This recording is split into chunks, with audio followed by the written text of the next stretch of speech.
masasabi mo? Ito na naman po tayo. Oo. Ang masasabi ko lang po sa inyo ay maraming salamat po sa suporta. Balik tayo dito sa pagdidikit.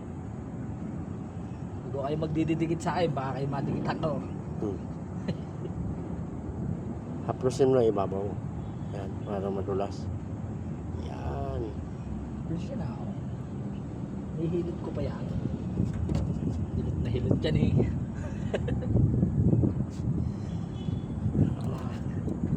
Kailangan.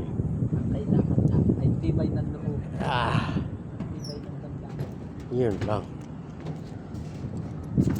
Kailangan eh.